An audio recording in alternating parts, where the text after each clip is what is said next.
Hech kimga sir emaski, hozirgi ota-onalarning eng katta muammosi bolalari bilan ko'p vaqt o'tkaza olmasligi. Xarxasha qilayotgan bolani qo'liga buni berib qo'yamiz. Xo'sh, bu yechimmi? Bola telefonda nimalarni ko'radi, ongiga nimalar yetib boradi. To'g'ri, tushunaman, ishingiz ko'p, sizni ham tinch dam olgingiz keladi. Lekin muammo shundaki, sizning tinchligingizda farzandingiz ongida to'polon bo'lishi mumkin.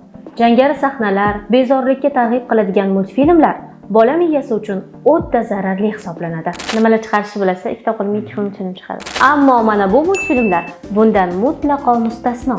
Kung Fu Pandani ko'rgan bo'lsangiz kerak, lekin uning tarbiyaviy jihati haqida nimalarni bilasiz? Bir qarashda oddiy do'kondor Poning sarguzashtlari haqidadek tuyuladigan bu multfilmning tagida katta va kuchli ma'no bor. U tez yugura olmaydi, hatto vazni ham to'g'ri kelmaydi, lekin har safar yiqilganida qayta tura oladi. Yutuqqa erishganida esa manmanlik qilmaydi. Unda iste'dod kam, lekin ishtiyoq bor.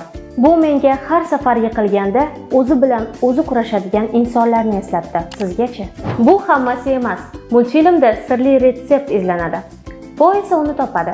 Aslida sir retseptda emas, sir insonni o'zida ekanligini isbotlab beradi. Multfilm g'arb madaniyati va sharq falsafasini o'zlashtiradi. Bu multfilm tayyorlash uchun 400 dan ortiq animatorlar jamoasi 4 yil mehnat qilgan. Ajoyib syujet, professional jamoa, mukammal ssenariy asosida yaratilgan bu multfilm Xitoyda ham madaniy hurmat bilan qarshi olingan. Ikkinchi multfilm Avto sarguzashtlar. Bu yerda hech qanday super qahramonlar ham, robotlar ham yo'q. Lekin jajji Matiz bor. U farzandingizga do'stlik nimaligini, kerakli vaqtda yordam bera olishni, xato qilganda esa uni to'g'rilashdan qo'rqmaslikni o'rgatadi. Ha, men avto sarguzashtlar haqida gapiryapman. Bu yerda avto sarguzashtlarda parcha qo'yamiz. Olg'a, ana yana kamera. Qo'rqmanglar, tezlikni o'lchamaydi, jarima yozmaydi. Olmas Temur uka, qormang, kirsinlar. Bir piyola benzin ichib keting uka. Bir qarashda oddiy multfilmlardan farq qilmaydigan avto sarguzashtlar aslida kuchli jamoa mehnati orqali yaralgan. Film yo'l qoidalari bilan birga odob-axloq qoidalarini va qayerda qanday bo'lish kerakligini o'rgatadi.